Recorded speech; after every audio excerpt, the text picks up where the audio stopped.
Di Eropa juga begitu. Dan maaf, hari ini Pak, di Barat, agama yang paling pesat kemundurannya adalah agama Kristen. Saya ngomong begini bertanggung jawab. Ini bukan katanya, bukan ceritanya. Saya lihat dengan mata kepala saya, rumah-rumah ibadah mereka sudah dijualin. Kita orang Indonesia saja sudah punya 5 masjid bekas gereja. Di Los Angeles kita punya. Alladzi ahyana ba'dama amatana wa ilaihin nusyur. Wassalatu wassalamu ala Rasulillah Sayyidina Muhammad ibn Abdullah wa ala alihi wa ashabihi wa mawalah. Allahumma bika asbahna wa bika amsayna wa bika nahya wa bika namutu wa ilaihin nusyur. Asbahna ala fitratil Islam wa kalimatil ikhlas wa ala dini nabiyyina Muhammadin sallallahu alaihi wasallam wa ala millati abina Ibrahim hanifa wa ma kana minal musyrikin. Radina billahi rabba wa bil islami dina wa bi Muhammadin nabiyya wa rasula wa ba'd. Qala Allah subhanahu wa ta'ala fil Qur'anil Karim, a'udzu billahi minasy syaithanir rajim, innad dina 'indallahil Islam. Shadaqallahul azim. Yang kita muliakan tokoh kita Bapak Haji Samsuar, mantan Gubernur Riau, para tokoh-tokoh adat yang saya muliakan, pengurus Masjid Nurul Iman, Imam Rawatib Masjid Nurul Iman, Ketua Pembina Mu'allaf Provinsi Riau Ustadz Muhammad Kuhan Matondang, bapak-bapak, ibu-ibu, saudara-saudara jamaah sholat subuh Masjid Nurul Iman rahimakumullah. Alhamdulillah walhamdulillah tsumma alhamdulillah.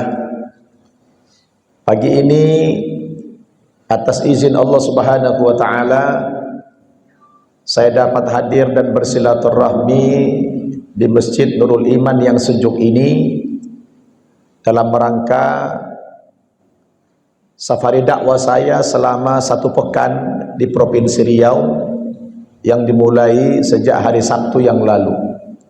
Jadi saya sudah seminggu di Riau ini dengan perjalanan dakwah yang begitu zigzag. Pertama saya pergi ke Kecamatan Kepenuhan di Desa Muara Jaya SP3 daerah transmigrasi. Kemudian di Kota Lama, di Ujung Batu, di Kabun, kemudian ke Duri. Lalu kemarin saya pergi ke Ombak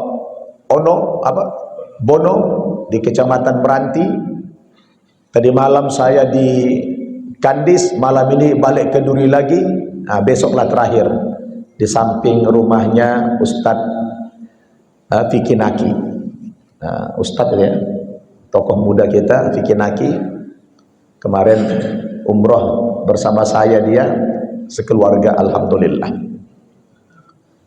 Jadi hari ini saya diminta Ustadz Gohan lewat tokoh kita Bapak Haji Samsuar untuk mengisi kuliah subuh di masjid ini. Walaupun saya sudah lelah tadi malam sampai jam 1, letih sebetulnya, tapi karena melihat Bapak Ibu antusias, apalagi banyak kamera, hilang ngantuk saya ya, rasa letihnya hilang. Alhamdulillah. Mudah-mudahan silaturahmi kita pagi ini semakin menambah kuatnya ukhuwah Islamiyah kita. Amin ya rabbal alamin. Salawat dan salam tidak lupa kita sampaikan kepada junjungan kita Nabi Muhammad sallallahu alaihi wasallam yang beliau telah berjasa dalam kehidupan kita karena beliau telah selamatkan kita dari kehidupan jahiliyah menuju kehidupan Islam ini. Mudah-mudahan kelak kita mendapatkan syafaat beliau di hari yauma la yanfa'u malun wala banun illa man atallaha biqalbin salim. Amin ya rabbal alamin. Bapak Ibu yang saya muliakan, kaifa asbahtum jami'an? Apa kabar Bapak Ibu di pagi hari ini semuanya? Sehat semuanya? Alhamdulillah. Saya teringat kalau Nabi di pagi hari begini berjumpa dengan sahabat-sahabatnya, beliau tanya, kaifa asbahtum? Bagaimana kabar kamu di pagi hari ini? Sahabat jawabannya indah. Mereka bilang, asbahna mu'minina haqqan ya Rasulullah. Kabar kami di pagi hari ini, kami benar-benar dalam keadaan yang beriman kepada Allah. Jadi luar biasa jawaban sahabat. Kalau ditanya apa kabar kalian, jawabnya bukan sehat, tapi kami berada dalam keimanan yang sesungguhnya kepada Allah Subhanahu wa ta'ala. Bapak Ibu, tadi Ustadz Gohan sekilas memperkenalkan saya, karena kata orang tak kenal maka ta'aruf, ya, tak kenal maka ta'aruf. Jadi tadi sudah dikenalkan, memang beliau ini di waktu masuk Islam tahun 2005 dia datang ke Jakarta. Beliau ini menjadi santri pertama saya di pesantren Mu'allaf An-Naba Center Indonesia, yang kebetulan saya mendirikan ada 6 pesantren Mu'allaf di Indonesia. Nah, beliau ini adalah santri pertama saya. Saya tahu betul beliau ini cerdas orangnya. Tidak sampai 1 bulan sudah lancar baca Quran. Kemudian belajar bahasa Arab, Masya Allah Pak, bahasa Arab dia ini lebih bagus daripada bahasa Bataknya. Akhirnya saya tidak ngomong sembarangan, nanti dites saja. Lebih bagus bahasa Bataknya, Arabnya dari bahasa Bataknya. Akhirnya dia sampai diundang haji oleh kerajaan Saudi Arabia. Jadi dia haji itu nggak bayar, bukan ngantri, bukan WNH plus, di atasnya lagi. Dia pergi haji itu undangan kerajaan Saudi Arabia. Alhamdulillah.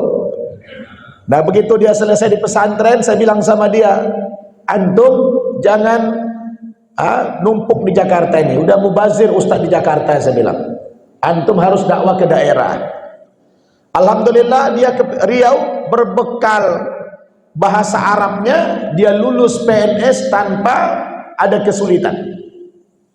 Lebih kurang 10 tahun jadi PNS, sempat diangkat jadi pejabat di dinas sosial, karena salah satu travel sadar dari Medan minta dia untuk sering membawa umroh jamaahnya, sehingga setiap bulan dia umroh, lalu dia tanya saya, Ustadz, bagaimana hukumnya? Saya terima gaji tiap bulan karena saya PNS, tapi saya tidak kerja. Saya bilang, ente zolim. Jadi gimana Ustadz bagusnya? Pilihannya, pilih salah satu dari 2. Ente lanjut tour leader menjadi mutawif, berhenti PNS, atau lanjut PNS berhenti mutawif. Pilih salah satu saja. Dia bilang, kalau gitu saya pilih mutawif aja, pilih jadi PNS. Datanglah dia ke Bupati Pelelawan, mengajukan mundur diri jadi PNS. Pak Bupati tidak setuju. Tenaga antum masih diperlukan. Anda mu'allaf, bahasa Arabnya bagus, ceramahnya bagus, masih diperlukan ini. Dia bilang, saya ingin fokus saja jadi mutawif. Nah, dia berhenti dari PNS. Sekarang juga masih PNS sih, tapi pegawai gini-gini sedap. Begitu dia berhenti jadi PNS, dia mendirikan travel Jabal Tour Internasional. Saya diminta jadi kulinya. Dunia ini terbalik Pak. Dulu santri saya dia, sekarang saya jadi kuli dia. Saya bos saya dia sekarang ini. Disuruhnya saya dorong-dorong tas jamaahnya. Gak apa-apalah. Kemarin aku saya ceramah di Rohul. Dia bikin program nanti Ustadz Nababan akan berangkat umroh di tanggal 7 Syawal. Langsung daftar 17 orang karena saya pembimbingnya. di kecamatan Kepenuhan. Alhamdulillah. Allah katakan, wa tilkal ayyamu nudawiluha bainan nas. Kami putar keadaan manusia itu, kata Allah. Hidup ini berputar. Dulu santri saya dia, sekarang jadi bos saya. Ya begitulah hidup. Kan guru yang berhasil itu apabila membuat muridnya lebih hebat dari gurunya. Betul tidak? Nah, inilah contohnya Ustadz Gohan Matondang ini, alhamdulillah. Sampai hari ini dia belum berhasil mengajak ibunya masuk Islam. Kalau saya alhamdulillah sudah berhasil, ya. Ibu saya sempat masuk Islam 2 bulan menjelang meninggal dunia. Kalau ayah saya tidak sempat, karena beliau lebih dulu meninggal sebelum saya masuk Islam. Alhamdulillah juga saudara-saudara saya, dari 7 orang bersaudara kami, 3 sudah masuk Islam, 4 orang lagi masih istiqomah di Kristen. Istiqomah di Kristen. Ya. Kadang-kadang tantangan kita, Pak, kalau sama keluarga itu memang lebih sulit. Tapi ketika saya dakwah ke pedalaman-pedalaman di NTT sana, wah, ratusan orang-orang sana berebut, orang-orang sana menyetor anaknya ke saya untuk diislamkan. Karena cara dakwah saya bagus. Saya kalau ke NTT itu saya tidak pidato begini, Pak. Karena saya pernah punya pengalaman ceramah di Kupang, kota Kupang, ibu kota NTT, di komplek BTN saya ceramah. Jamaahnya cuma 200 orang, polisinya 400 orang. Banyakkan polisi dari jamaah. Kebetulan Kapolresnya orang kampung saya. Si Nababan ngapain lagi kemarin? Pasti mau ngajak orang masuk Islam nih, katanya. Tahu aja dia misi saya. Karena dulu saya sebelum masuk Islam juga pernah ikut dalam pergerakan misi Zending. Karena di dunia ini Bapak Ibu cuma 2 agama misi, agama Kristen dan agama Islam. Apa itu agama misi? Misi itu artinya suatu agama yang ingin memasukkan orang lain ke dalam agamanya.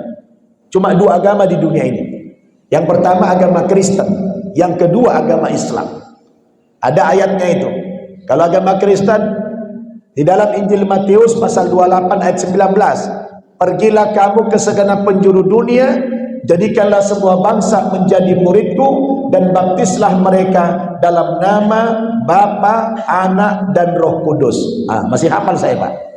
Masih ada sisanya ini. Namanya mantan kan ada bekasnya. Nah, Islam juga agama misi. Kita juga wajib mengislamkan orang. Dalilnya dalam surat Sabah ayat 34. Allah mengatakan, "Wa ma arsalnaka illa kaffatan linnas basyiran wa nadhira walakinna aktsaran nasi la ya'lamun." Tidak kami utus engkau Muhammad terkecuali kepada seluruh umat manusia. Kan sama tadi. Pergilah kamu ke segenap penjuru dunia, jadikanlah semua bangsa menjadi muridku, baptislah mereka dalam nama Bapa, Anak, dan Roh Kudus. Kan sama dengan ayat tadi, wa ma arsalnaka illa kaffatan linnas. Tidak kami utus engkau Muhammad terkecuali kepada seluruh umat manusia. Jadi Islam ini untuk seluruh umat manusia. Maka saya, Pak, begitu jadi ustadz, dulu pernah viral gara-gara debat-debat itu. Akhirnya saya diundang ceramah ke 4 benua. Saya tiap tahun ceramah ke Amerika, ceramah ke Australia, ceramah ke Eropa, kemana-mana saya ceramah. Karena kita juga harus menjalankan misi ini. Allah mengatakan, wa ma kunna mu'adzibina hatta nab'atha rasulah. Kami tidak akan mengazab suatu kaum sampai datang kepada kaum itu utusan Allah untuk berdakwah.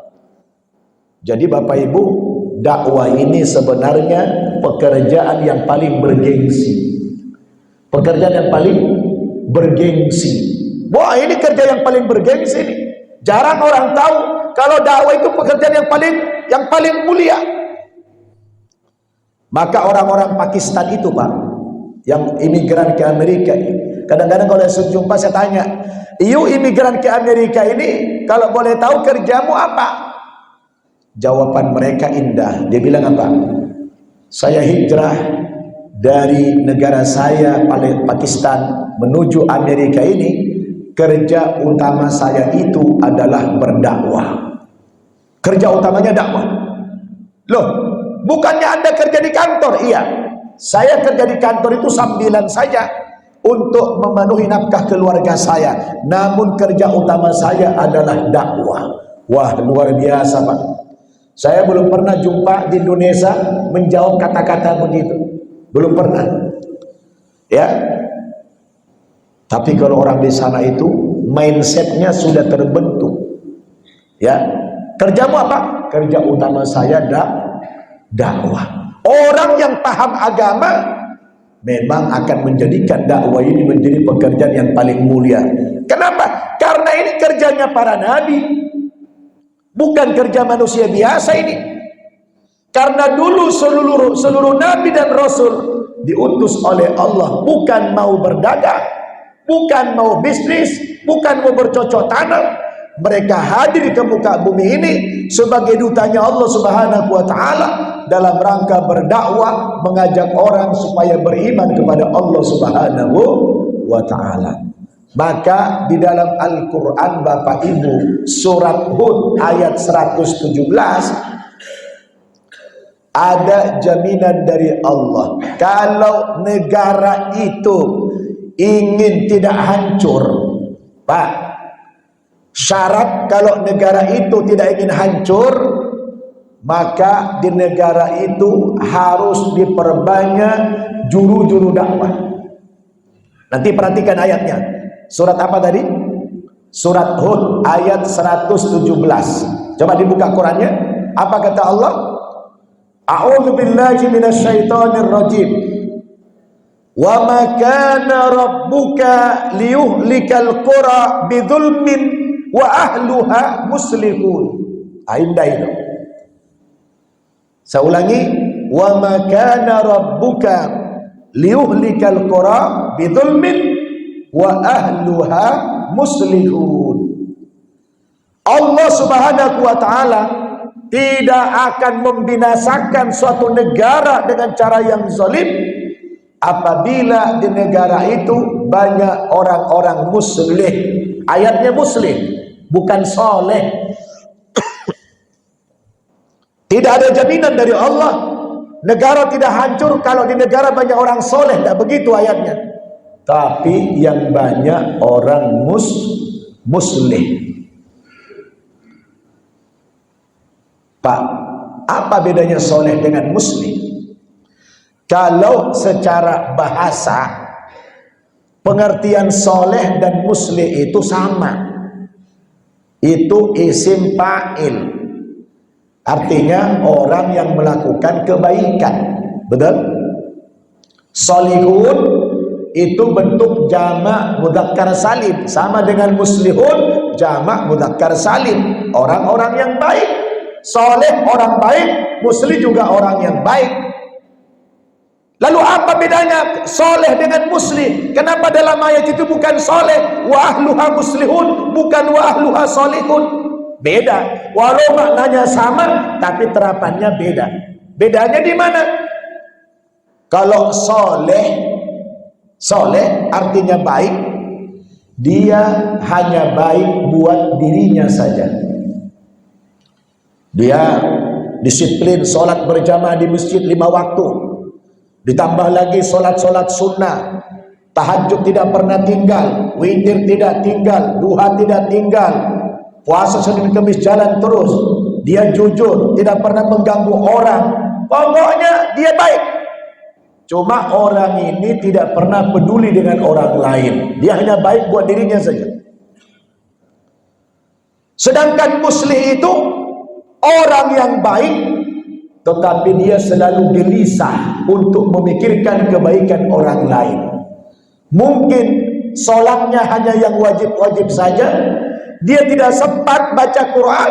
Dia tidak sempat melakukan ibadah-ibadah yang sunnah. Tapi setiap hari dia risau memikirkan kebaikan orang lain. Bagaimana tetangga saya supaya sholat, bagaimana tetangga saya bisa saya bantu. Dia setiap hari risau memikirkan orang lain. Maka orang muslih yang semacam ini, Pak, satu orang muslih yang semacam ini lebih hebat daripada 1000 orang-orang yang soleh. Misalnya dia gubernur atau dia bupati, gak banyak waktu dia membaca Quran, tidak banyak waktu dia untuk melakukan ibadah-ibadah yang sunnah, yang wajib-wajib saja, tapi dia sibuk menata membuat satu program, bagaimana membuat negara saya makmur, bagaimana rakyat saya sejahtera, bagaimana rakyat saya beriman. Dia sibuk memikirkan itu. Maka walaupun dia tidak baca Quran, walaupun dia tidak banyak melakukan ibadah yang sunnah, tapi pikirnya untuk membangun bangsa ini, pikirnya untuk membangun umat ini, itu lebih baik daripada 1000 orang-orang yang soleh. Makanya suatu hari Rasulullah itu, Pak, masuk ke Masjid Nabawi. Begitu dia masuk, Pak, dia menemui ada 2 komunitas di masjid. Di pojok-pojok sana ada beberapa orang sahabat yang sedang, ada yang baca Quran, ada yang berzikir, ada yang berdoa. Nabi bilang apa? Hadza khair, ini baik. Lalu di pojok sana sahabat-sahabat berkumpul. Mereka tidak baca Quran, mereka tidak berzikir, mereka tidak berdoa, mereka hanya berkumpul untuk membahas dakwah. Maka kata Nabi, ini lebih baik daripada kelompok yang itu. Kenapa? Karena yang itu dia sibuk buat dirinya saja, yang sana sibuk memikirkan kemajuan dakwah ini. Maka di Quran itu, Pak, dijamin oleh Allah negara tidak akan hancur kalau di negara itu yang banyak muslim, orang-orang yang memikirkan umat ini. Betul? Kira-kira Bapak Ibu mau pilih mana? Mau jadi orang yang soleh atau muslim? Hah? Mau pilih mana, Pak? Soleh atau muslim? Nah, cuma 2 orang yang jawab. Pak, bapak-bapak pilih mana? Pengen jadi orang soleh atau muslim? Muslim. Serius? Jangan dua-duanya, karena artinya sama aja gitu. Salah satu aja pilih jadi soleh atau muslim. Hah, dua-duanya. Memangnya apa bedanya? Tadi soleh dengan muslim kan sama-sama baik. Cuma tadi kan ada bedanya, kalau muslim itu dia baik buat dirinya dan baik buat orang lain, memikirkan orang lain. Ibu-ibu pengen soleha atau muslihah? Bu, ibu pengen soleha atau muslihah? Dua-duanya juga. Wah, serakah juga ibu ini. Bapak Ibu, kalau jadi orang soleh itu tidak ada risiko. Tapi kalau jadi muslim itu banyak risikonya. Saya tanya lagi, mau pilih soleh atau muslim? Langsung berkurang jumlahnya kan. Kalau sudah dibilang ada risiko, langsung turun. Risikonya apa? Lihat, Rasulullah dulu, Pak, dari umur 0 sampai 40 tahun dia masih menjadi pribadi soleh. Betul tidak? Dia masih menjadi pribadi soleh. Waktu Nabi jadi pribadi soleh, belum diangkat jadi Rasul, ada musuhnya nggak di Mekah? Nggak ada. Ada nggak orang yang tidak suka dengan Nabi waktu itu? Keluarga maupun orang Arab, ada nggak? Nggak ada. Semua orang Arab suka, karena dia baik, nggak mengganggu orang lain. Bahkan dia dikasih gelar Al-Amin oleh pamannya Abu Jahal, orang yang terpercaya. Sayang banget Abu Jahal sama dia ketika masih menjadi pribadi soleh. Semua orang suka. Tapi begitu berubah jadi pribadi muslim, umur 40 tahun ke sana, dapat wahyu, dia Iqra, dilantik menjadi Rasul yang kepadanya diwajibkan berdakwah. Turun ayat, ya ayyuhal muddathir qum fa'anzir wa rabbaka fakabbir wa thiyabaka fatahhir. Wahai orang yang berselimut, qum, bangkitlah, bangunlah dari tidurmu, berdakwah, kata Allah Subhanahu wa taala. Wa rabbaka fakabbir, agungkan Tuhanmu, wa thiyabaka fatahhir, sucikan pakaianmu, fasda bima tu'mar wa arid 'anil musyrikin, kau pergi berdakwah, berpaling dari orang musyrik. Sejak turun ayat itu, Pak, Nabi mengajak orang-orang kafir Quraisy berkumpul di mana? Di depannya Bukit Sofa. Nabi ajak orang-orang Quraisy berkumpul di Bukit Sofa. Karena Nabi itu orang baik, semua orang suka. Begitu berkumpul orang Quraisy, paman-pamannya semua, Nabi naik ke Bukit Sofa itu berpidato dengan lantang, Ayuhan nas, ayuhan nas, qulu la ilaha illallah tuflihun. Wahai umat manusia, ucapkan kamulah kalimat la ilaha illallah, niscaya kamu beruntung. Wah, begitu Nabi pidato lantang, Pak, langsung marah-marah Abu Jahal bilang, Muhammad, dalam rangka itukah kau mengumpulkan kami? Celaka kau Muhammad. Yang tadinya dia senang, deman sama Nabi, ponakannya, begitu Nabi pidato tentang keimanan, orang-orang yang tidak mau beriman marah-marah kepada Nabi. Sudah berubah, tidak lagi pribadi soleh, tapi sudah menjadi rasul, menjadi pribadi yang muslim, yang kepadanya diwajibkan untuk merubah tatanan masyarakat, mengajak orang beriman kepada Allah. Maka seketika itu orang yang tertutup hatinya tidak suka kepada Nabi. Pak, mau pilih soleh atau muslim? Hah? Masih muslim? Atau jadi soleh aja? Jadi muslim itu banyak kali fitnahnya. Mengurus masjid nanti, wah jangan-jangan nanti ini dan itu, waduh. Jadi pejabat banyak kali fitnahnya, betul. Tapi pribadi yang muslim itu dia tetap tegar, karena memang begitu. Jadi muslim itu banyak rintangannya. Kalau nggak kuat dapat rintangan, jangan menjadi muslim, jadi soleh aja. Jangan jadi pejabat, jangan jadi pengurus masjid, jangan menjadi pendakwah. Jadi orang soleh aja, berzikir aja di masjid itu, duduk-duduk di situ, berzikir, baca Quran, silakan. Tapi masalahnya Allah tidak pernah menjamin negara itu akan aman kalau yang banyak orang soleh. Nah, yang banyak itu orang muslim. Terutama sekarang ini, Pak, negara kita sekarang sedang tidak baik-baik saja, betul? Tidak baik-baik saja negara kita di mana-mana. Coba Jakarta sekarang sudah berubah jadi laut, Bekasi sekarang sudah jadi laut, Tangerang sekarang sudah jadi laut. Di mana-mana sekarang. Bapak Ibu, jangan kira sekarang negara kita sedang baik-baik saja, tidak. Bahkan dunia pun hari ini sedang tidak baik-baik saja. Tidak mustahil dalam waktu dekat akan terjadi perang dunia ketiga. Betul? Suhu politik dunia hari ini sudah panas. Dan kalau sampai terjadi perang dunia ketiga, Pak, beda dengan perang dunia kedua. Korbannya, Pak, nanti kalau terjadi perang dunia ketiga, yang tewas paling tidak separuh penduduk bumi ini tewas karena akan terjadi perang nuklir. Betul? Jadi kita jangan santai-santai. Negara kita, dunia ini bukan dalam keadaan baik-baik saja. Karena selama ini kita mengabaikan ayat tadi, betul?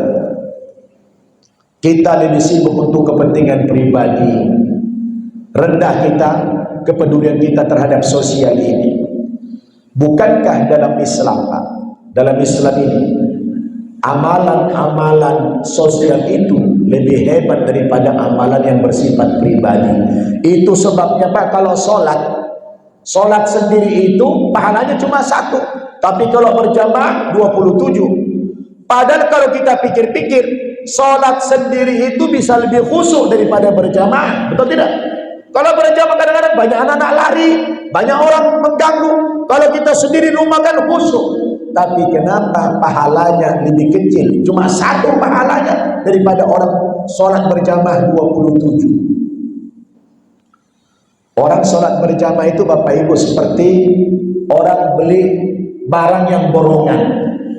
Katakan kita beli timun 1 karung harganya 100.000. Dalam 1 karung itu ada yang besar, ada yang kecil, ada yang bagus, bahkan ada yang busuk. Harganya 100.000 semua, betul? Yang besar 100.000, yang kecil 100.000, yang bagus 100.000, yang busuk juga 100.000. Borongan. Disamakan semua pahalanya. Yang alim 27, yang kurang paham 27 juga. Jadi jamaah itu kata Nabi, yadullahi fauqal jamaah, tangan Allah itu di atas jamaah. Ya, alaikum bil jamaah fa inna ma ya'kulu dhi'bu minal ghanamil qasiyah. Hendaklah kamu selalu berjamaah, karena serigala-serigala itu hanya akan menerkam kambing-kambing yang berpisah dari rombongannya. Jadi hidup ini Pak, bersosial, berjamaah itu lebih hebat daripada sendiri. Maka soleh itu hanya buat dirinya, tapi kalau muslim itu berjamaah. Betul? Maka ayat yang dibaca Ustaz Nasution tadi di juz pertama, di rakaat pertama, mengingatkan kita apa yang boleh baca tadi dalam surat Al-Munafiqun itu, laula aqartani ila ajalin qarib fa asaddaqa wa akum minas solihin. Ya Allah, seandainya engkau tunda kematianku, tidak usah lama-lama, 1 jam saja engkau tunda kematianku, maka saya akan melakukan apa? Fa asaddaqa, saya akan sedekahkan semua hartaku. Kata orang yang sudah mati menyesal dia. Cita-citanya sedekah. Bukan dia bilang, Pak usolli, saya akan sholat karena dulu saya belang-belang sholatnya. Tidak. Pak asumu, saya akan berpuasa, kemarin saya tidak sempurna puasanya. Atau Pak ahuju, saya akan berhaji. Tidak.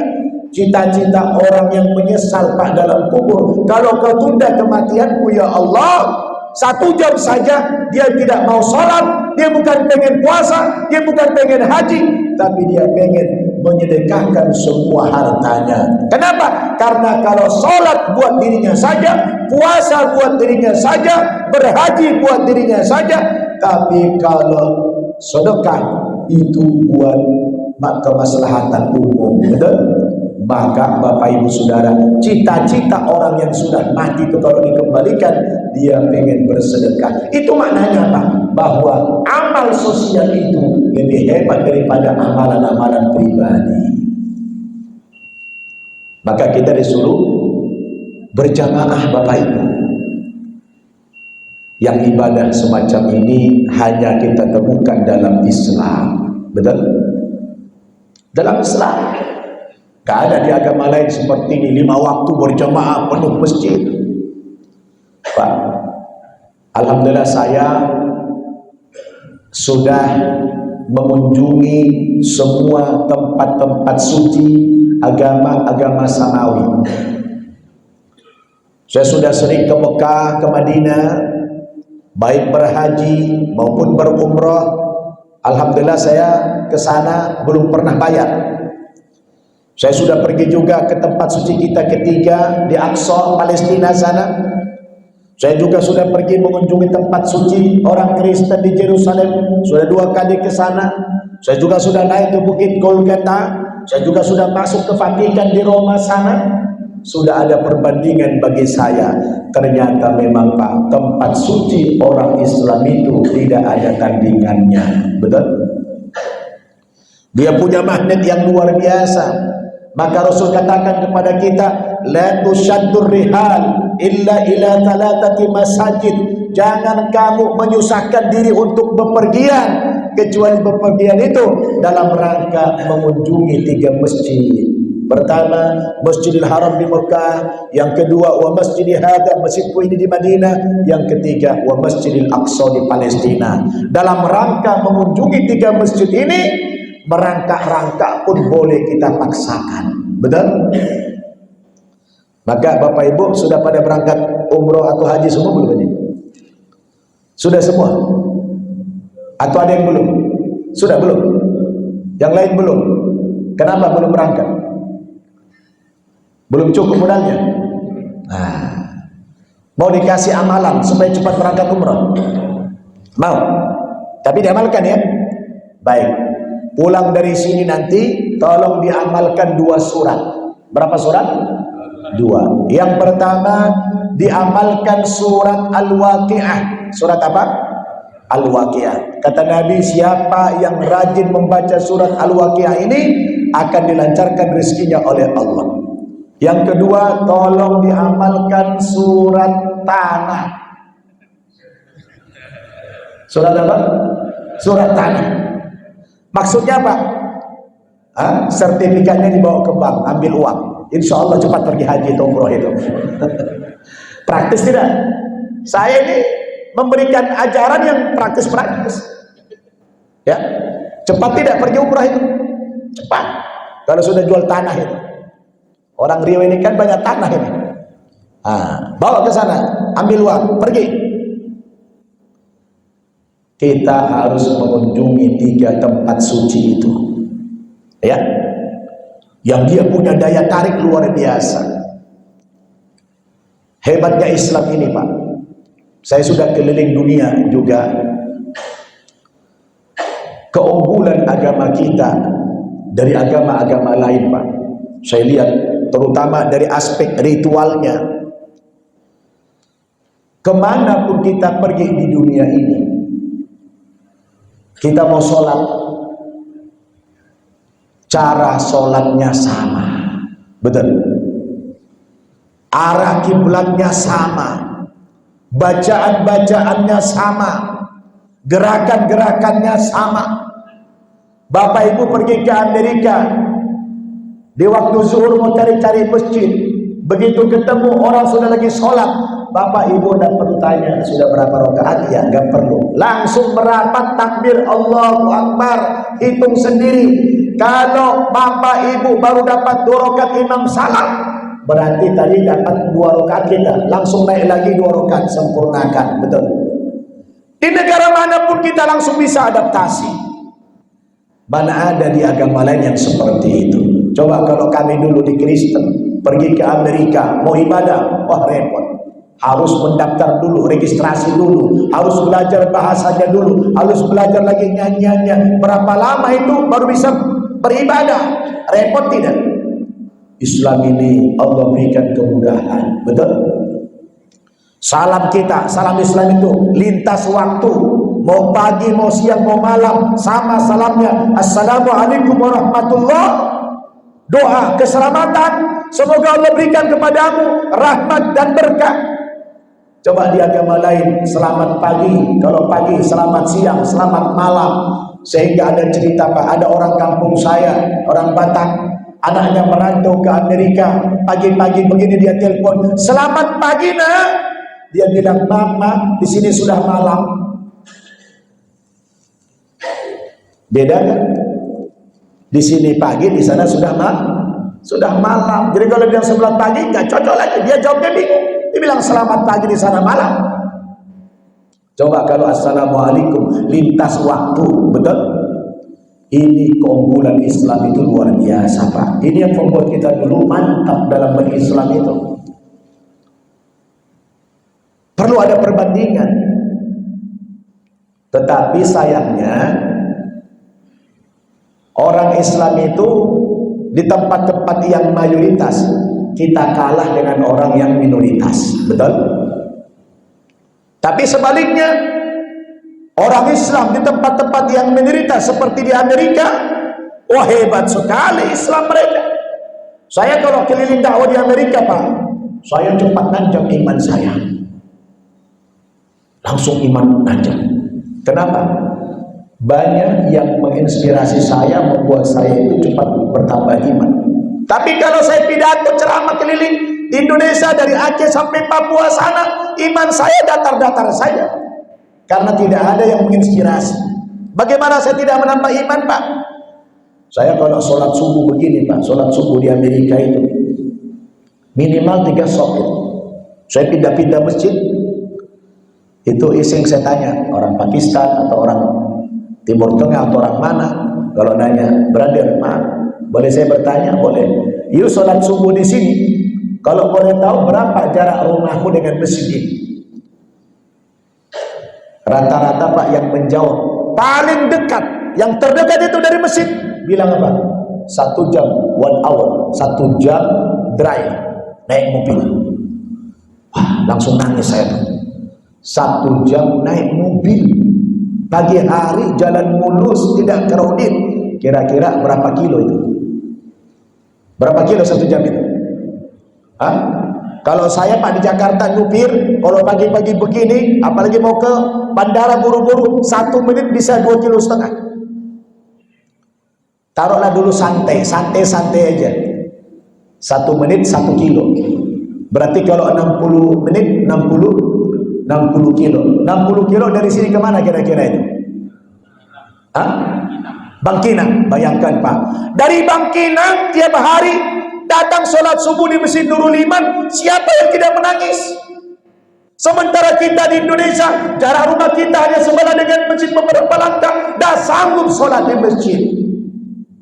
Ini yang membuat saya menangis kalau keliling-keliling di Amerika itu Pak. Maka dalam pikiran saya, wajar kalau sekarang ini Islam di Barat sangat cepat berkembang, pesat luar biasa. Tiap hari orang masuk Islam. Kenapa? Cahaya Islam itu berkembang karena komitmen orang-orang Islam di sana. Sampai hari ini Pak, kota terbesar di dunia itu dipimpin oleh yang beragama Islam. Di mana itu?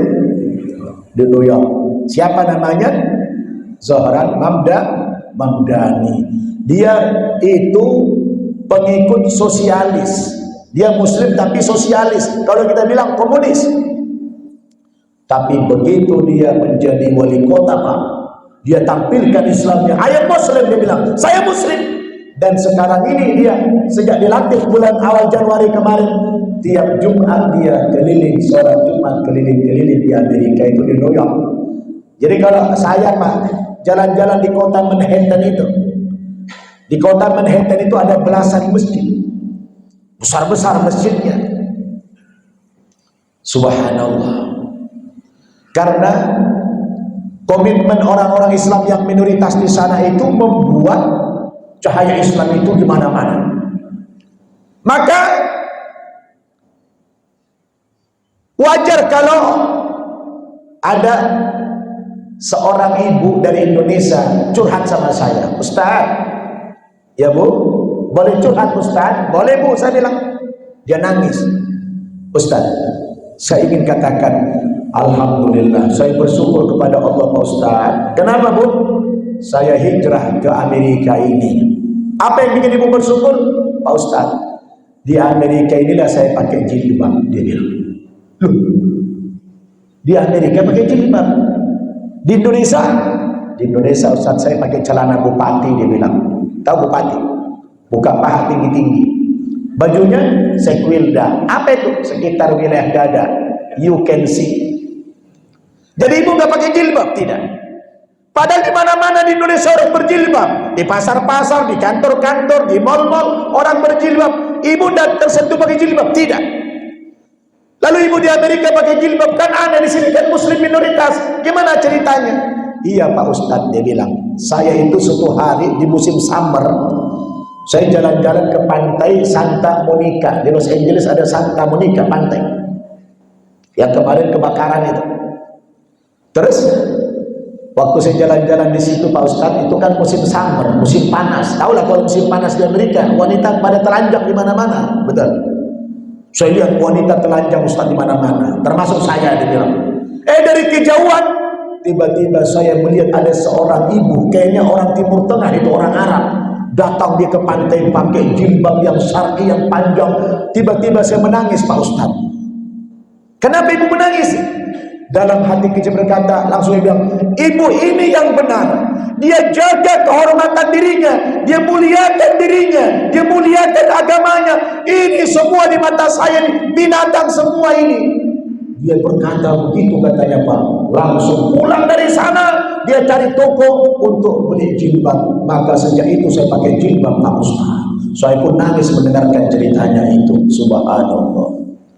Ada lagi seorang bapak orang Indonesia bilang sama saya, Pak Ustaz, saya juga bersyukur kepada Allah bisa hijrah ke Amerika ini. Di Amerika inilah saya tahu sholat.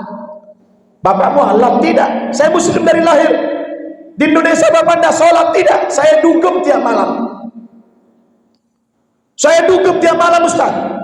Padahal di mana-mana masjid, di mana-mana musola, di mana-mana orang sholat, di mana-mana azan, dia tidak sholat. Tapi di Amerika justru dia sholat. Gimana ceritanya Pak? Dia bilang, Ustaz, ketika saya sudah masuk kerja, saya melihat orang Amerika itu tidak punya tujuan hidup. Mereka tidak punya tujuan hidup. Mereka pergi pagi pulang malam. Kadang-kadang pulang kerja langsung ke kasino, ke diskotik, ke bar. Mereka kalau janjian makan sama istrinya di warung, suami istri makan, masing-masing bayar, istri bayar sendiri, suami bayar sendiri. Laki-laki boleh nikah dengan laki-laki, perempuan nikah dengan perempuan. Kalau mati di sana, yang dapat warisan bukan anak, anjing yang dapat warisan. Tak jelas tujuan hidup orang di sini, Ustaz dia bilang. Ketika saya jumpa dengan orang teman-teman saya dari Indonesia yang sholat, aku lihat wajahnya berseri-seri, hidupnya tenang, seakan tidak punya masalah. Saya tersentuh Ustaz. Akhirnya saya bergabung ikut sholat di masjid. Ini yang dikatakan Nabi, al-mar'u ala dini khalilihi falyanzur ahadukum man yukhalilu. Seseorang itu sangat bergantung kepada agama temannya, maka perhatikan kepada siapa kamu berteman. Salah berteman, biar tamat pesantren anak kita kalau di masyarakat salah bergaul bisa lebih parah daripada orang yang tidak di pesantren. Betul? Jadi pertemanan itu ternyata luar biasa. Bayangkan di Indonesia dia tidak pernah sholat, di sana dia malah sholat. Padahal di sana muslim minoritas. Karena komitmen saudara-saudara kita di sana itulah yang sedikit tadi membuat Islam itu Bapak Ibu Saudara cahayanya semakin terang benderang di mana-mana. Allah mengatakan dalam Al-Qur'an, yuriduna ayutfi'u nurallahi biafwahihim wa ya'ballahu illa ayutimma nurahu walau karihal kafirun. Mereka orang-orang di barat sana Pak, tiap hari menghajar Islam, tiap hari menghujat agama Islam, tiap hari mereka bikin karikatur yang mengejek Nabi kita Muhammad. Tapi anehnya tiap hari pula orang masuk Islam. Kenapa ini Pak? Karena komitmen keislaman teman-teman kita di sana yang sangat luar biasa. Ini yang membuat kita kagum Pak. Di Eropa juga begitu. Dan maaf, hari ini Pak di Barat, agama yang paling pesat kemundurannya adalah agama Kristen. Saya ngomong begini bertanggung jawab. Ini bukan katanya, bukan ceritanya.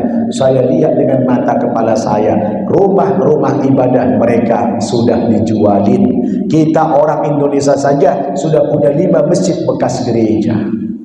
Di Los Angeles kita punya Masjid At-Tahir bekas gereja. Satu kota kecil namanya San Bernardino, 2 jam setengah dari LA, kita beli gereja dijadikan Masjid At-Taqwa.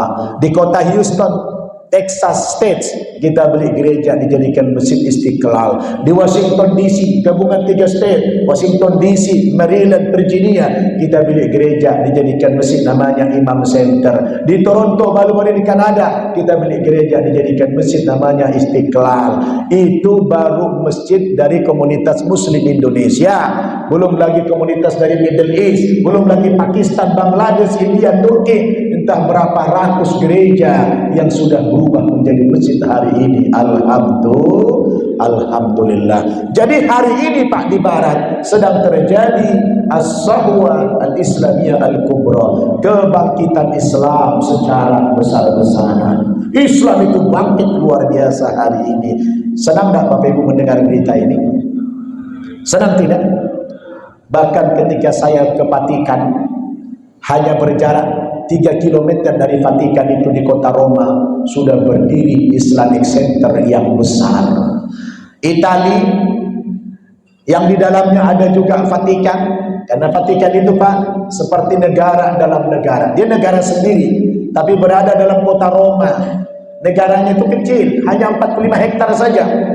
Rakyatnya juga tidak sampai 1000 orang, hanya orang-orang suci saja di situ. Tapi Italia itu penduduknya lebih kurang 61 juta. Dulunya 97% itu Katolik. Tapi sekarang Pak, paling ada 3% lagi yang beragama Katolik. Selebihnya mereka menjadi apa? Agnostik. Pernah dengar? Agnostik itu sudah mirip-mirip ateis. Orang yang ragu kepada Tuhan, ragu kepada agama. Ini saya bicara begini bukan cerita orang, bukan katanya. Ini saya lihat dengan mata kepala saya hadir ke sana, saya keliling dunia ini menyampaikan dakwah ini, bahwa saya harus beritakan kepada umat Islam. Sekarang ini terjadi as-sahwah al-islamiyah al-kubra, kebangkitan Islam secara besar-besaran. Memang Pak, kebenaran itu kata Allah, idza ja'al haqqu wa zahaqal batil innal batila kana zahuqa. Kalau kebenaran itu sudah muncul, kebatilan itu akan lenyap. Innal batila kana zahuqa, sesungguhnya kebatilan itu lambat atau cepat akan lenyap kata Allah Subhanahu wa ta'ala. Islam itu agama yang benar. Biar semua orang menghujat menghina Islam, tapi Islam itu terus semakin berkibar. Agama lain tidak perlu dihujat, tapi ditinggalkan oleh umatnya. Betul? Saya ada jumpa mu'allaf orang Amerika. Dia bilang ke saya tanya, kenapa you masuk Islam? Alasannya diantaranya nih, dia bilang, saya orang Amerika, kerja di Amerika. Kalau saya kerja, gaji saya itu dipotong 35%. Jadi pajak penghasilan itu Pak, di Amerika besar banget, 35%.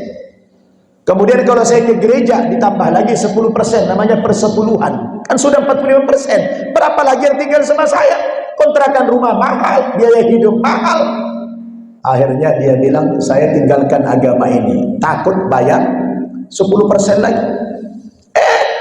Ternyata saya masuk Islam, dia bilang lebih banyak lagi pungutannya, lebih daripada 10%.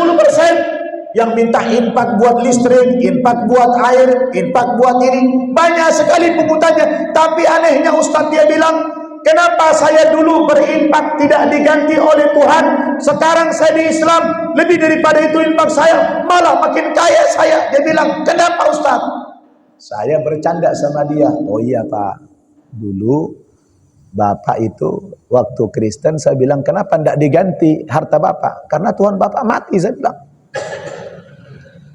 Sekarang Anda masuk Islam, Tuhan yang Anda sembah itu maha hidup. Betul? Maha hidup. Allah katakan, kata Nabi, mana qasamalun min sadaqatin baliyasdad. Harta yang kamu sedekahkan tidak berkurang nilainya, bahkan semakin bertambah. Bahkan dalam Quran kata Allah, matalul ladzina yunfiquna amwalahum fi sabilillah kamathali habbatin ambatat sab'a sanabila fi kulli sunbulatin mi'atu habbah wallahu yudha'ifu liman yasha wallahu wasi'un alim.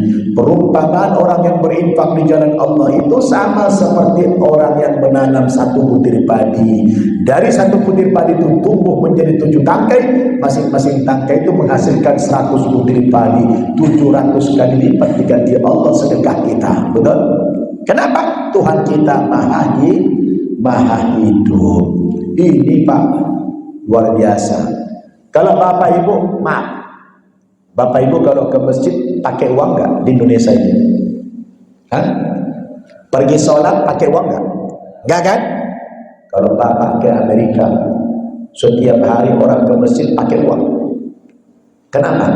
Mereka saat ke masjid pasti bawa belakang, bawa makanan, bawa nasi, bawa minuman, pakai uang itu kan, beli. Mereka taruh di meja di luar sana, itu nanti mereka barter dengan orang lain. Tiap hari tiap sholat bawa makanan. Subhanallah, sudah sampai kepada mereka paham iman itu. Mereka tidak lagi perhitungan dengan materi. Mereka itu berjuang, yakin dengan janji Allah. Yang Allah katakan, innamal mu'minun alladzina amanu billahi wa rasulihi thumma lam yartabu wajahadu bi amwalihim wa anfusihim fi sabilillah ulaika humus shadiqun. Sesungguhnya orang mukmin itu siapa? Siapa yang dikatakan mukmin itu? Mukmin itu kata Allah, alladzina amanu billahi wa rasulihi, yaitu orang yang percaya kepada Allah dan Rasulnya, tsumma lam yartabu, kemudian dia tidak ragu-ragu dalam beriman itu. Dia yakin dalam beriman. Lalu wajahadu bi amwalihim wa anfusihim fi sabilillah, mereka berjihad di jalan Allah dengan harta dan jiwa mereka. Maka kata Allah, ulaika humus shadiqun, mereka itulah mukmin yang sejati. Siapa? Orang yang beriman tidak ragu dan dia berjuang dengan harta dan jiwa mereka. Inilah mukmin yang sebenar-benarnya. Indah Pak kalau saya lihat di sana. Dan mengapa mereka meninggalkan agamanya? Sudah terjawab. Karena kalau agama yang tidak hak itu hanya menghitung waktu saja, lambat atau cepat pasti ditinggalkan orang. Betul? Lalu mengapa mereka mudah menerima Islam ini? Karena budaya hidup mereka itu Pak, banyak yang selaras dengan ajaran Islam. Mereka itu kan orangnya disiplin, mereka itu tertib, mereka itu jujur, mereka itu menghargai hak asasi manusia. Wah Pak, dulu ada seorang ulama dari Mesir, namanya Muhammad Abdul rahimahullah. Dia pernah mengatakan begini, safartu ila biladi Urubah, fara'aitu fiha al-Islam, walam ajid fiha al-Muslimin. Thumma safartu ila al-biladi al-Islamiyah, fara'aitu fiha al-Muslimin, walam ajid fiha al-Islam. Tahu artinya Pak? Pak, tahu artinya? Enggak tahu. Ngomong-ngomong sudah berapa tahun masuk Islam? Hah? Dari lahir. Salah sendiri. Kenapa milih tinggal di Pekanbaru? Coba kalau tinggal di Jeddah sana. Orang suka tanya saya itu, Ustaz, kenapa ya para mu'allaf itu lebih hebat ilmunya, lebih hebat imannya dari kami muslim turunan? Kenapa itu Ustaz? Saya bilang begini, Bapak Ibu itu kan muslim turunan, kalau kami kan muslim tanjakan. Betul? Jadi ada muslim turunan, ada muslim tanjakan. Bedanya apa? Apa bedanya muslim turunan dan tanjakan?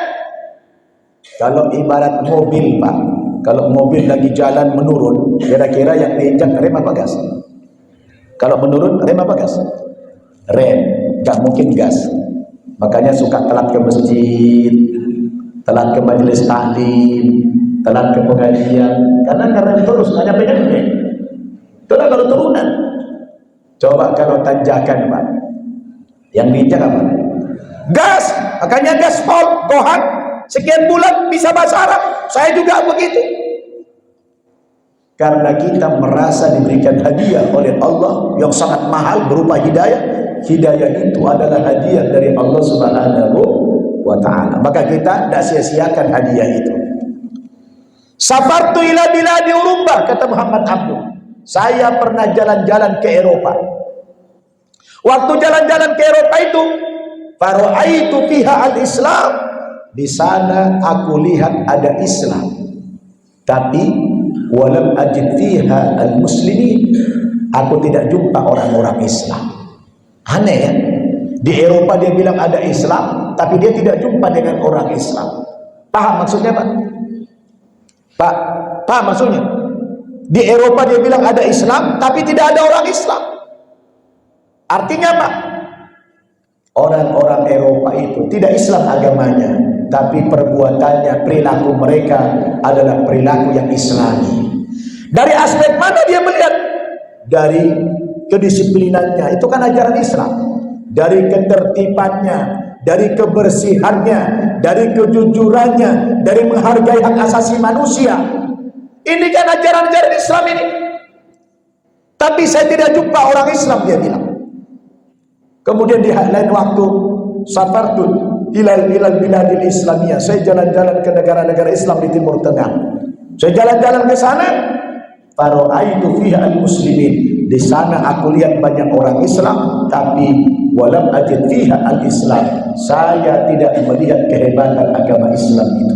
Orang Islamnya di mana-mana, tapi saya tidak melihat kehebatan agama Islam. Artinya kita beragama Islam, tapi perilaku kita tidak Islami. Kita jorok, kita tidak disiplin, kita tidak tertib, kita tidak jujur, kita melanggar hak asasi. Betul. Jadi kita ini hanya simbol-simbol yang banyak. Simbol, oh Masya Allah, kadang-kadang pakai jubah, pakai sorban dililit kayak ban Vespa itu. Tapi perilakunya jauh daripada nilai-nilai Islam. Orang di barat tidak pakai simbol-simbol, tapi perilaku mereka menjalankan nilai-nilai Islam. Maka itulah yang membuat mereka mudah masuk Islam ini, Pak. Sementara agama mereka pelajari, mereka udah cerdas. Ini agama mereka anggap sudah tidak relevan dengan kehidupan sekarang, karena orang sudah cerdas. Bagaimana orang bisa menerima konsep agama yang seperti itu, konsep ketuhanan yang seperti itu? Kan sudah tidak masuk akal.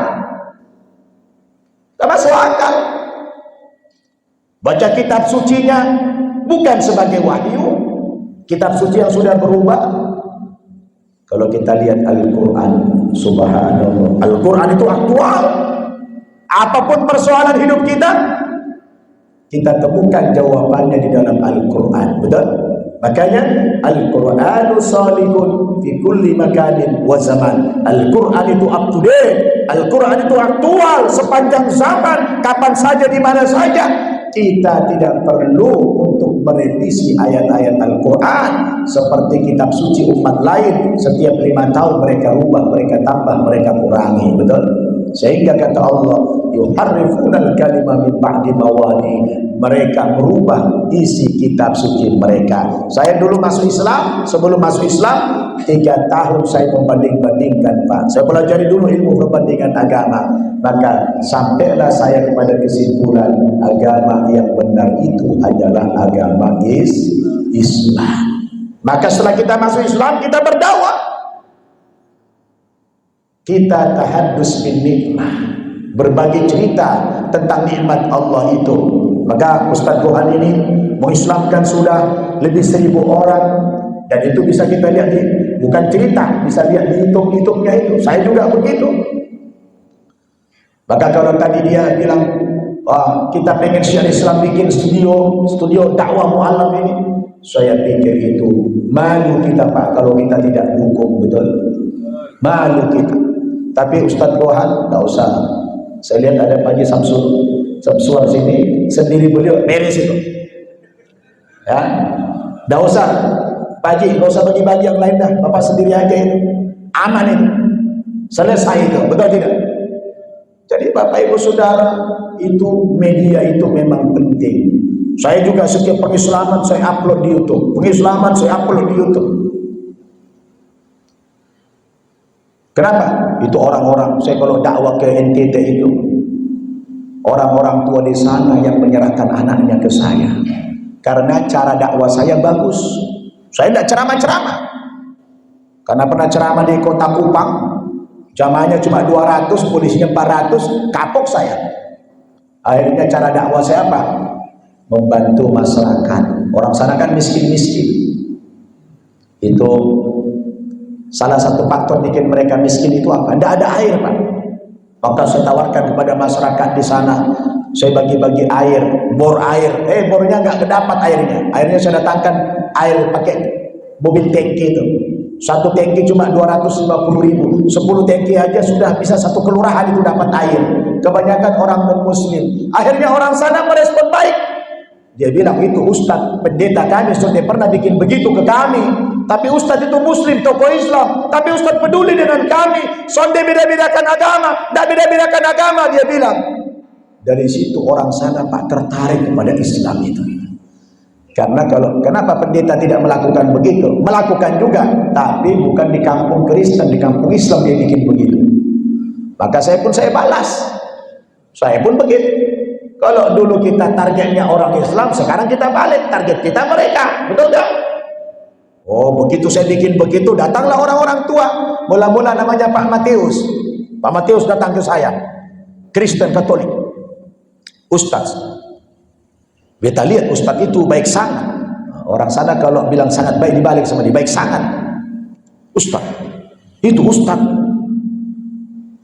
luar biasa. Orang sini senang sama Ustaz, karena Ustaz peduli sama orang miskin. Padahal Ustaz Muslim.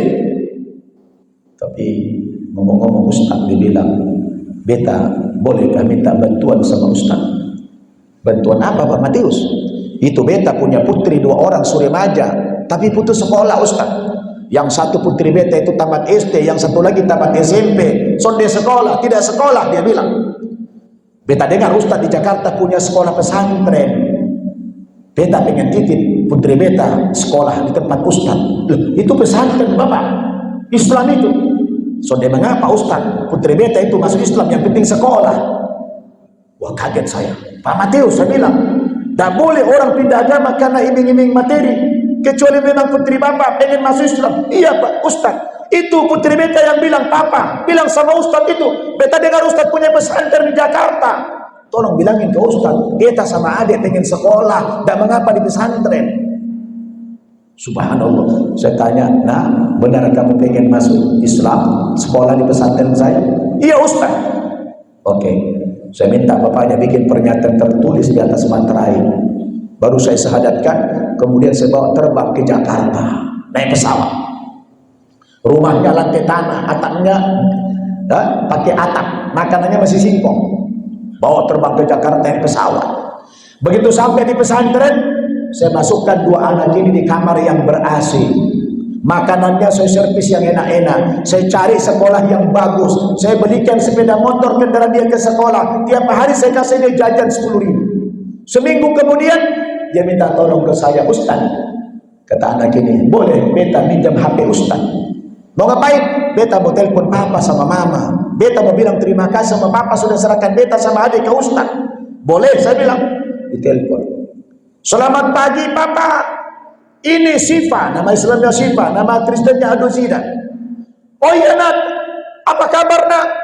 Papa, beta mau nyampaikan terima kasih kepada papa dan mama. Terima kasih papa sudah serahkan beta sama adik ke Ustaz Nababan. Biar papa mama tahu beta dan adik di Islam itu dimuliakan. Kami di Jakarta dikasih kamar yang ber-AC, makanan enak-enak, tempat sekolah yang bagus, dibelikan sepeda motor, dikasih jajan 10.000 tiap hari. Kalau bisa papa dan mama ikut saja masuk Islam. Subhanallah Pak, baru 1 minggu masuk Islam sudah berdakwah mengajak orang tuanya masuk Islam. Kata papa mamanya, sampaikan ucapan terima kasih papa dan mama ke Ustaz. Kalau itu kemauanmu, nanti kalau Ustaz datang kemari, nanti beta serahkan lagi adikmu yang ketiga. Datang saya ke sana Pak, benar diserahkan lagi adiknya yang ketiga. Bawa lagi ke Jakarta, saya syahadatkan lagi, sekolahkan. Nah anak yang pertama tadi namanya Syifa itu Pak, saya kirim kuliah ke Timur Tengah, ke Irak.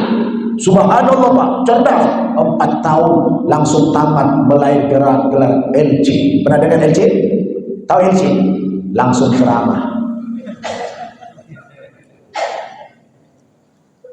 Begitu saya bawa 3 anaknya ke Jakarta, tetangganya nanya, Pak Matius, anak lu kemana? Sudah lama lihat, sudah anakmu, sudah lama dah lihat anakmu, dia bilang. Biasanya tiap malam datang ke rumah beta, main sama anak beta. Ini Sulama, kemana? Dia bilang anak beta sudah di Jakarta. Ngapain? Sekolah di pesantren. Pesantren siapa? Ustaz Nababan yang suka bantu-bantu air itu. Lah kan itu sekolah Islam. Iya, anak beta sudah masuk Islam anak beta. Gimana ceritanya? Iya, katanya anak beta itu di sana dimuliakan, dikasih ruangan yang ber-AC, makanannya enak-enak, disekolahkan yang bagus. Dikirain tetangganya marah, rupanya iri. Dia bilang, kapan Ustaz Nababan kemari lagi? Beta juga pengen titip 1 anak. Dititip anak 1. Akhirnya Pak, begitu saya bawa, berita cepat menyebar kemana-mana. Ustaz Nababan baik, peduli sama orang-orang miskin, mau menyekolahkan anak yang putus sekolah. Ramai berita di mana-mana. Akhirnya rame-rame orang menyerahkan anak ke saya. Beta yang mampus. Bagaimana saya tidak mampus? Semua bawa ke Jakarta naik pesawat terbang. 1 orang 2 juta. Untunglah saya upload Pak di YouTube. Nanti lihat di An-Naba TV di YouTube itu. Setiap pengislaman saya upload. Rupanya Pak, rupanya staf-staf duta-duta kebesaran negara-negara Arab di Indonesia, di Jakarta, yang jumlahnya 21 kedutaan negara Arab di Indonesia, staf-stafnya itu suka nonton video-video saya pengislaman itu rupanya. Mereka tertarik, dilaporkan kepada para duta-dutanya. Tiba-tiba mereka para duta besar ingin berkunjung ke pesantren saya. Saya ditelepon sama staf kedutaan Saudi Arabia. Assalamualaikum. Waalaikumsalam. Hal hada Ustaz Nababan? Aina? Ustaz, ana mu'adab fi Ismarah, Saudi Al-Arabia. Oh, alhamdulillah. Ustaz, ana shuftu fil qanat fi YouTube. Wallahi ana ta'ajjabtu ilaika. Hunaka kathir yani min al-mu'allafati qulubuhum. Wallah ya Ustaz, as-safarat al-alawiyah yurid yani ziarah ila mahadikum. Hal yumkin ya Ustaz? Dia bilang, saya sudah lihat di YouTube bahwa Anda punya program di pesantren Anda mengislamkan orang-orang. Apakah boleh duta-duta besar negara Arab datang ke situ melihat dakwah Anda? Apalagi kalau ada pengislaman. Saya bilang, tafadhalu, silakan, boleh. Datanglah Pak 14 duta-duta besar negara Arab yang dipimpin oleh duta besar Saudi Arabia. Datang. Wah, pada nangis mereka. Kata duta besar Saudi, ya Ustaz Nababan, hadhil khutbah mumtazah. Ini program yang sangat mulia, yang bagus sekali. Anta lasta wahdak. Anda bukan sendiri. Ana waraik, saya di belakangmu ya Ustaz. Aisyah tahtaj musahadah minni, akhbirni ya Ustaz. Apa saja pertolongan yang ingin kau minta bantuan, sampaikan ke saya. Apa kesulitanmu? Saya bilang sama duta besar Saudi, Adi ya Sa'adat Safir, Adi, mada? Fulus. Fi fulus, kullu syai fulus, nabi fulus, mampus, saya bilang. Apa kesulitan? Biasa uang, saya bilang. Oh, kalau begitu sa'usailuka, sa'utika musahadah 2 miliar rupiah. Saya berikan kepadamu 2 miliar rupiah untuk mendukung dakwah. Subhanallah. Merdeka saya. Oke, begitu. Makin semangat saya berdakwah. Alhamdulillah. Punya lagi amunisi yang sangat banyak. Jadi Bapak Ibu Saudara, begitulah kalau kita mendakwakan Islam itu dengan bijak. Jadi ada kalanya kita berdakwah kepada orang dengan konsep, ada kalanya dengan perilaku-perilaku yang sederhana yang mengundang perhatian mereka sehingga tertarik masuk Islam. Kurban itu Pak, bukan hanya orang Islam. Saya kadang-kadang bawa 20 ekor ke NTT itu, sapi. Saya bagi pendeta, saya bagi juga orang-orang Kristen. Ada orang nanya saya, Ustaz, boleh nggak bagi-bagi kurban kepada orang muslim? Boleh. Yang tidak boleh itu zakat. Kalau kurban sedekah boleh. Bahkan Nabi katakan, tahadu tahabbu, saling memberikan hadiahlah kamu, nanti akan mendatangkan kasih sayang. Alhamdulillah, dari cara-cara begitu banyak juga orang tua itu masuk Islam.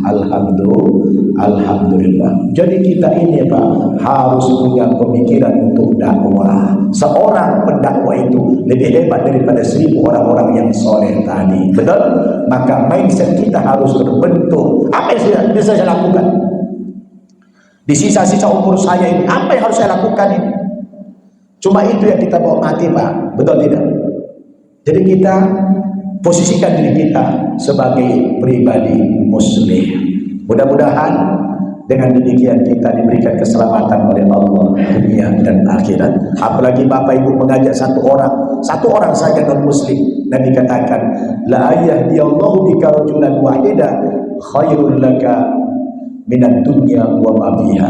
Kalau Anda jadi perantara orang masuk Islam, Anda menjadi sebab orang masuk Islam, maka itu lebih baik bagimu daripada dunia dan segala isinya, kata Allah.